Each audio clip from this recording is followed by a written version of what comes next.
Toro-Semliki Wildlife Reserve was established as a game reserve in 1926 and was among the first protected areas to be gazetted. The main reason was to protect the large numbers of Uganda cobs in the area. It covers an area of about 542 kilometers. It is located in the western Uganda, within Toroko and Kabarole districts.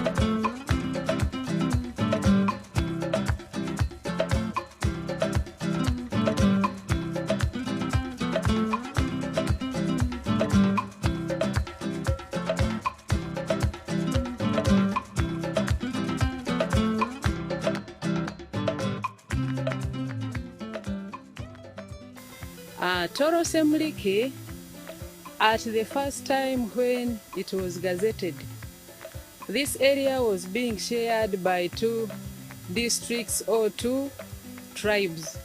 These are the Bakoncho and the Bamba in Semliki area. Then we had the Batoro and part of the Bakoncho in the Toro region.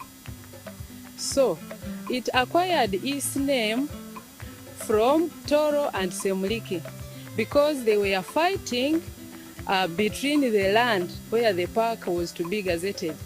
And now, to overcome this challenge, as the name of the park came up, then they decided to combine both names, the Semliki and Toro.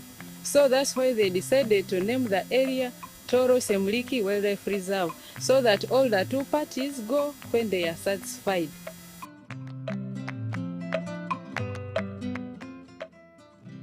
Toro-Semliki Wildlife Reserve was gazetted in the year 1926 with the main aim of conserving big populations of Uganda cobs. Not only Uganda cobs, we also had hartebeests. They were also looking at conserving buffaloes. They looked at conserving reedbacks, lions, and leopards. So this reserve covers an area of 542 square kilometers. How do you access this place? From Fort Portal town, reaching in at the headquarters of this reserve, you travel a distance of 30 kilometers. That's 27 from Fort Portal town up to Karugutu. Then Karugutu to the park headquarters is 3 kilometers. So that's how we come up to 30. And other species in this park, we also look at the number of bird species that we have.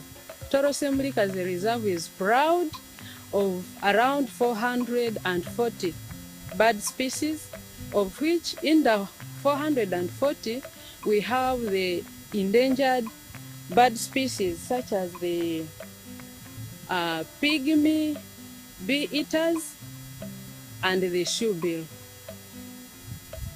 Still in this park, when it comes to accessing it, you can still reach Toro-Semliki Wildlife Reserve by plane because we have an airstrip situated 2 kilometers close to Semliki Safari Lodge. So visitors can charter their planes from Entebbe Airport to Semliki Safari Lodge airstrip. The conservation value of Toro-Semliki Wildlife Reserve was purposely to look at the high numbers of Uganda cobs, as I talked about it. Then we've got the dry habitat chimps. Dry habitat chimps is a special species in chimpanzees, and in Africa they are found in 3 places: here, Tanzania, and Senegal. Another conservation value for Toro-Semliki Wildlife Reserve are the shoebill. The shoebill, according to BirdLife International, is among the birds that are critically threatened. And why are they threatened? Because their habitat is almost no more. Their habitats have been invaded due to increase in population. As population increases, then this land is used for agriculture, it's used for farming, it's used for grazing. The Toro Semliki Reserve boasts of about 440 bird species, including red-necked falcon, black-billed barbet, and the turkey-like Abyssinian ground hornbill. The shoebill, which is our case study today, is usually sighted in the marshes of Lake Albert. Toro Semliki Wildlife Reserve offers different activities. One of these activities is the boat ride. A boat ride is carried out on Lake Albert, and the main attraction on Lake Albert is the shoebill. A shoebill is classified under the endangered bird species in the world. There are also other species of birds, but the major interest on a boat ride is the shoebill. This shoebill is very interesting if I can tell you facts about it. First of all, how did it acquire its name? It acquired its name just because of the way we look at its beak. Its beak, or what we call a bill, looks like a shoe. The shape of its beak looks like a shoe. So it derived its name from the bill looking like a shoe. Still, this shoebill is related to other birds like the pelicans and the herons. I called it a shoebill stork. It is still related to other storks like the marabou stork and the saddle-billed stork. It is gray in color and it can reach maturity at the age of 3 to 4 years. Its lifespan, according to information we have in books, this bird can still live for 35 years. Then another interesting fact on the shoebill depends on their habitat where they stay. They love to stay in places which are swampy with papyrus vegetation. Why papyrus vegetation? This is because their main food is lungfish. And lungfish, you can only get it in the swampy or marshes of vegetation around lakes. It doesn't stop on lungfish, but it can also occasionally feed on rodents. It can go for frogs. It can still feed on young crocodiles. But now, their habitat has been critically endangered or tampered with. Reason being due to increased population. As the population increases, then their habitats are destroyed, looking at land for agriculture, farming, and at times land for grazing. Their habitat still have been destroyed due to oils that we get from industries. As they spill into these swamps and water bodies, then they affect the fish and their food in those places.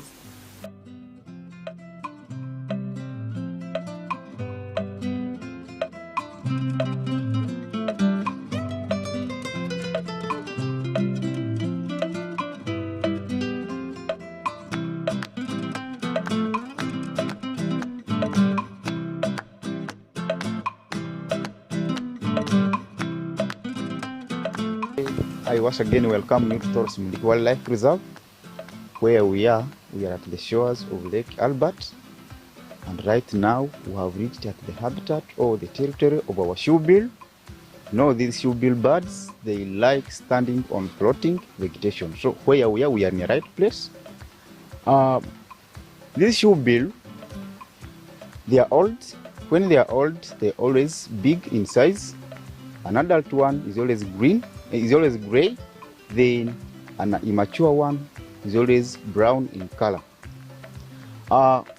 When they are in their locomotion, that is movement, they normally fly and sometimes they can walk. So when they are flying, they have a speed of 48 kilometers per hour. But when they are walking, it is 20 to 30 meters per hour. That means the speed limit of walking is very slow than that one of flying. And when they are in flight, they normally fly while watching the prey, that is the food. When they are in their habitat, they normally feed on the lungfish commonly. On occasion, they can also feed on the frogs, the water snakes, and other small animals or insects which can live on water because they like swamp area. These shoebill birds, when it comes to classification, the kingdom is Animalia. Then when it comes to order, it is under pelicans. So these shoebill birds, when they are in their mating season, of course, a male is slightly bigger than a female when it comes to size. Now they weigh from 4 kilograms to 7 kilograms, that is the weight. And a male will strictly mount the female, and in that process, they construct their big nests in the middle of the swamp or alongside the banks of the river or the banks of the lake.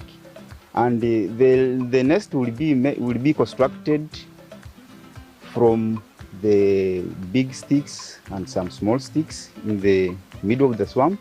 Then they lay some eggs, 1 to 3 eggs, purely white, and the egg must be oval. Incubation period is about 30 days, and after that period, all eggs can hatch to nestlings, but of course the nestling will be hatched when they are purely weak and white in color.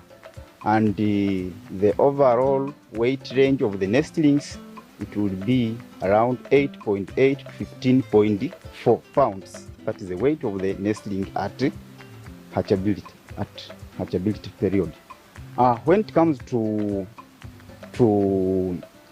feeding the young ones, they normally feed the young ones with regurgitating food, and the feeding interval is about 1 to 3 times a day or 5 times to 6 times a day.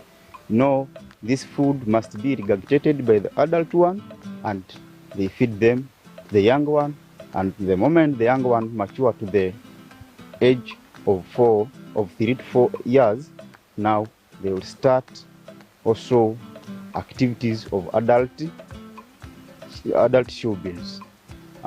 The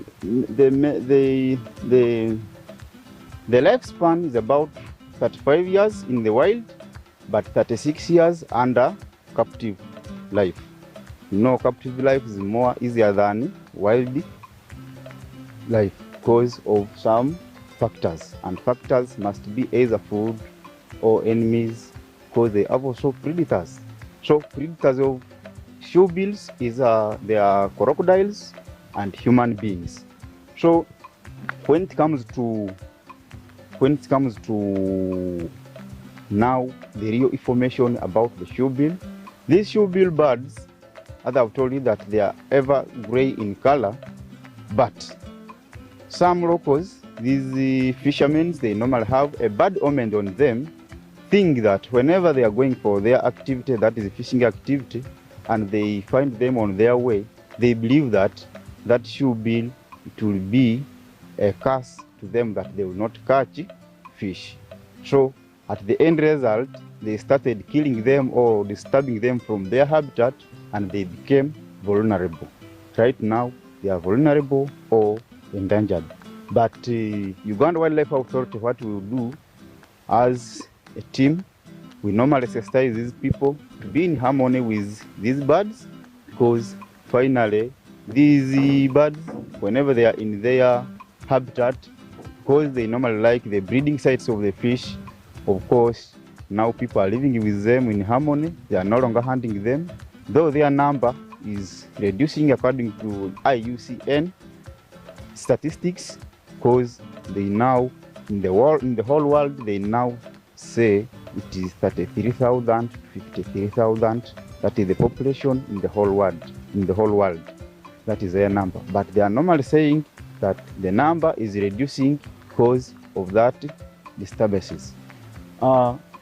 These shoebill birds, where we are, as I've told you, this is their habitat. Of course, they like standing on floating vegetation, and whenever they are in their territory, they normally watch seriously. Either they can be quiet, because for them they don't want to starve in most cases. As I've told you that they lay from 1 to 3 eggs, and all eggs can hatch to young ones, but it's only one young one which will reach to maturity stage because of competition in food and some predators. Yeah, that's it.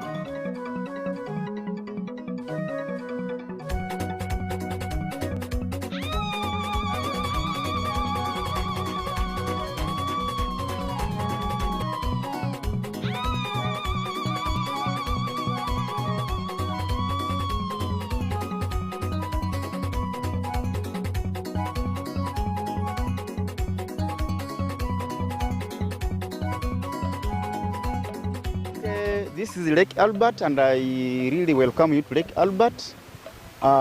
Lake Albert has its names before